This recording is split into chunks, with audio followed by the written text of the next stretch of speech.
اب دوسرا واقعہ ہے،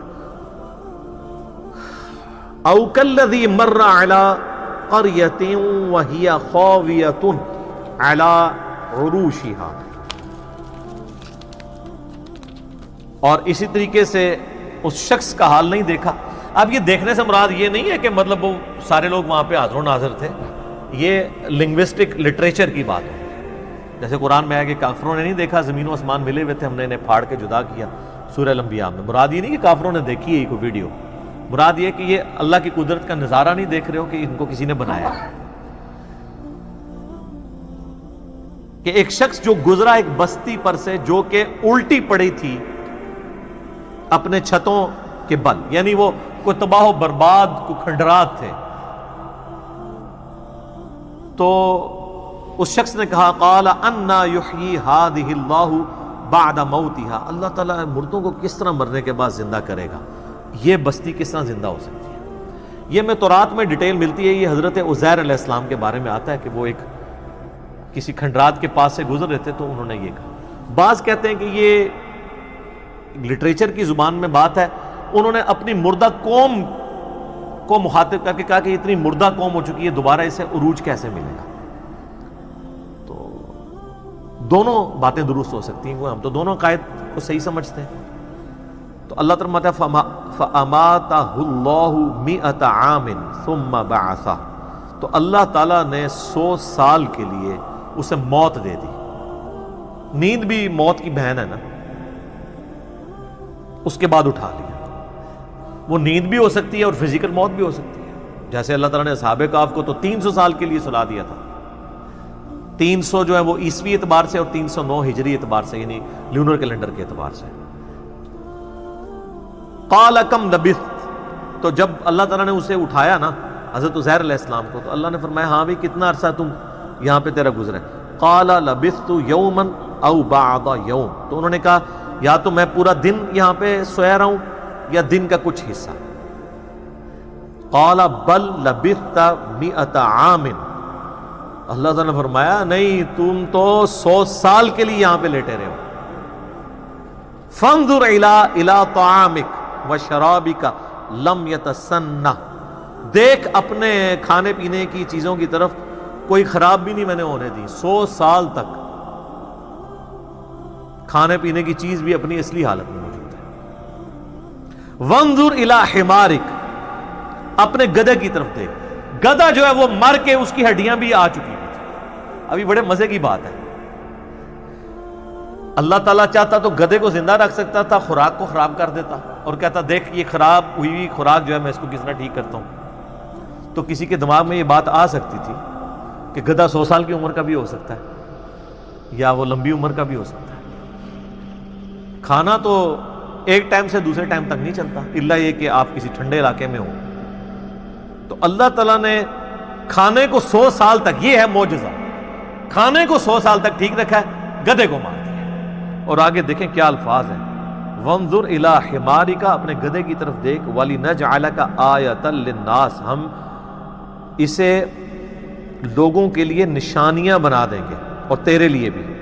وانظر الی العظام کیف ننشزها، دیکھ ان کی ہڈیوں کو ہم کیسے ان کو جوڑتے ہیں. ثم نکسوها لحما، پھر اس پہ کیسے گوشت چڑھاتے ہیں. سر یہ منظر تو حضرت عزیر نہیں دیکھا ہے، حالانکہ یہ روزانہ ہو رہا ہے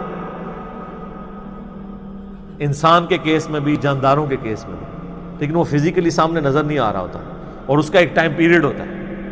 انسان کے کیس میں آلموسٹ 9 مہینے لگتے ہیں، ہاتھی کے کیس میں 22 مہینے لگ جاتے ہیں، لیکن یہ سیکنڈز میں ہوا ہے کہ وہ ہڈیاں تھیں ان پہ اللہ نے ایسے گوشت چڑھایا، ایک دم سامنے گدھا سامنے آ گیا. ٹھیک ہے، اللہ اکبر.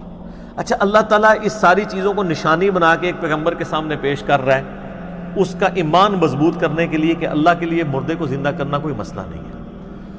تو مجھے بتائیں اگر پیغمبر خود ہی مردے زندہ کر لیتے ہوتے تو اللہ تعالیٰ ان کو یہ کر کے کیوں دکھا رہا تھا؟ تو بابے کدھر؟ عزیر علیہ السلام کو طاقت نہیں سی کہ مردہ زندہ کرنا، تو شیخ عبدالقادر جیلانی نے کہ تو مردہ کھلا لیا. تو اسی لیے آپ کو ٹھیک قرآن نہیں پڑھنے دیتے. قرآن پڑھتے ہی بھی تو دماغ میں آپ کے خیال آئے گا نا کہ بھی عزیر علیہ السلام کو تو اللہ تعالیٰ مردے کو زندہ کر کے اس گدھے کو بتا رہا ہے کہ دیکھ اس طرح میں مردے زندہ کروں گا. اگر عزیر علیہ السلام خود ہی کر لیتے ہوتے تو اللہ کو بتانے کی ضرورت ہی نہیں تھی. تو بابے نے کہ تو مردے زندہ کر لینے نے. اگر کوئی سمجھتا ہے کہ کسی بابے کو کہ وہ مردہ زندہ کر سکتا ہے تو اس بابے کو شہید کرتے ہیں، خود اپنے آپ کو زندہ کر کے بتائیں، کسی اور نے نہیں آنا، کیوں کسی معصوم دی جان لے گئے؟ جنہیں مصیبت کھڑی کی تھی وہی کیوں نہ لے جائے، جان چھڑائی جائے، وہ کو سٹامپ پیپر لکھوا لو کہ میں اگر دوبارہ زندہ نہ ہے تو میرا خون معاف ہے۔ تو کوئی بابا نہیں تیار ہونے لگا مردہ زندہ کرنے واسطے، سارے کہیں گے توبہ کوئی نہیں زندہ ہوتا ہے، ایویں کہانی ہے، اپنی جان کو دینے کے لیے کہاں سے تیار ہو جاتا ہے۔ تو دیکھ پھر ہم کس طریقے سے اس کے اوپر گوشت چڑھاتے ہیں۔ فلما تبین لہ، جب ان پہ یہ حقیقت کھل گئی، قال اعلم ان اللہ علی کل شیء قدیر، انہوں نے کہا میں نے خوب جان لیا کہ اللہ تعالیٰ ہر چیز کے اوپر قادر، یعنی اس کو کہتے ہیں حق الیقین۔ ایک ہے علم الیقین، عین الیقین، اور ایک ہے حق الیقین۔ یہ حق الیقین ہے آخری درجے کے اندر۔ علم الیقین کہ آپ کو کسی نے بتایا کسی جگہ پہ آگ لگی ہوئی ہے، آپ وہاں پہ پہنچے، آگ آپ کو نظر بھی آ گئی، دھواں اٹھتا ہوا، تو آپ نے اپنی آنکھوں سے مشاہدہ کر لیا، اسے کہتے ہیں عین الیقین، یعنی آنکھوں سے یقین حاصل کر لیا۔ پہلے صرف علم کی حالت، یہ ہے آنکھوں کی حالت۔ حق الیقین یہ ہے کہ جا کے ہاتھ بھی رکھ دے ہوتے ہیں، کوئلے ہوتے ہیں، تو پھر تو انہوں پتہ لگ جائے گا، پھر واقعی حق کھل کے سامنے آ جائے گا کہ یہ آگ ہی ہے۔ کیونکہ آپ کو پتہ ہے ویسے تو یہ شوکیس میں سجانے کے لیے آج کل تو کئی ایک آپ کو اس طرح کے جو ہیں وہ شو پیس مل جاتے ہیں، جو لگ رہا ہوتا ہے اس میں سے آگ نکل رہی ہے، روشنی بھی وہ ہوتی نہیں ہے، اس کے اوپر آپ ہاتھ رکھیں تو وہ دھواں بھی آپ کو ٹھنڈا فیل ہو رہا ہوگا، تو ظاہر ہے کہ وہ نظروں کا دھوکہ بھی ہو سکتا ہے۔ اب ایک شخص کو اگر دھواں اٹھتے ہوئے نظر آ رہا ہے کسی اس طریقے کی اورنج رنگ کی چیز سے، تو اس پہ ہاتھ لگاتا ہے تو اس کے بعد ہی اسے حق الیقین آئے گا نا۔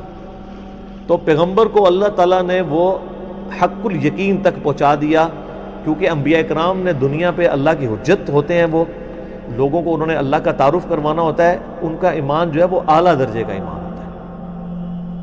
تو یہ دو واقعات تھے، ایک واقعے کے اندر کافر کے ساتھ علمی مجادلہ ہوا حضرت ابراہیم علیہ السلام کا، دوسرے واقعے میں حضرت عزیر علیہ السلام کے سامنے مردے کو زندہ کر کے بتایا گیا، اور 100 سال کے لیے ان کو بھی اللہ نے سلا دیا۔ اور آپ دیکھیں حضرت عزیر علیہ السلام 100 سال تک سوئے رہے یا مردہ رہے، اللہ نے دوبارہ ان کو زندہ کیا۔ ان کی عمر وہی رہی جس میں وہ فوت ہوئے تھے، اور اسی دوران ان کے سارے ہم عمر لوگ فوت ہو چکے ہوئے تھے۔ وہ تو جب اپنی قوم میں آئے تو کوئی ایک بوڑھی زندہ تھی، کوئی بڑی عمر والی، اس نے حضرت عزیر کو پہچانا ہے، باقیوں کو تو پتہ بھی نہیں تھا۔ پھر حضرت عزیر نے ان پہ دعوت توبہ امت کے اوپر پیش کی، اور دوبارہ سے ان کو پھر عروج بنی اسرائیل کو ملا حضرت عزیر علیہ السلام کی دعوت توبہ کی برکت سے۔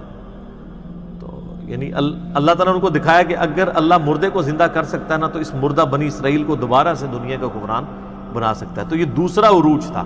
پہلا عروج ان کا وہ طالوت اور جالوت کی جنگ کے بعد آیا، پھر دوبارہ سے یہ محکوم ہو گئے کچھ عرصے بعد، اور دوبارہ یہ جو عروج ہے حضرت عزیر علیہ السلام کے ذریعے اللہ تعالیٰ نے ان کو دلوایا، اور مردہ قوم کو اللہ تعالیٰ نے زندہ کیا، ان کو دنیا پہ حکمرانی دی۔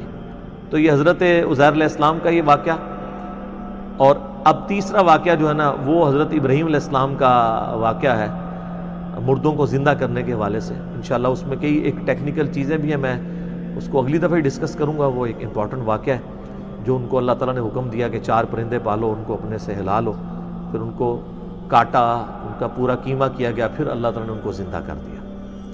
تو اس واقعے کو انشاءاللہ تعالیٰ ہم اگلی قرآن کلاس کے اندر ڈسکس کریں گے۔ اللہ تعالیٰ سے دعا ہے جو حق بات میں نے کہی اللہ تعالیٰ ہمارے دلوں میں راسخ فرمائے، اگر جذبات میں میرے منہ سے غلط بات نکل گئی تو اللہ تعالیٰ اسے معاف بھی کر دے، معاف بھی کر دے، ہمیں کتاب و سنت کی تعلیمات پر عمل کر کے دوسرے بھائیوں تک پہنچانے کی توفیق عطا فرمائے۔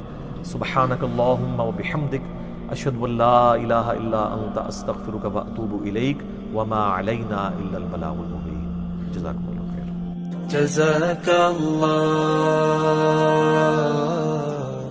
جزاک اللہ، جزاک اللہ، جزاک اللہ۔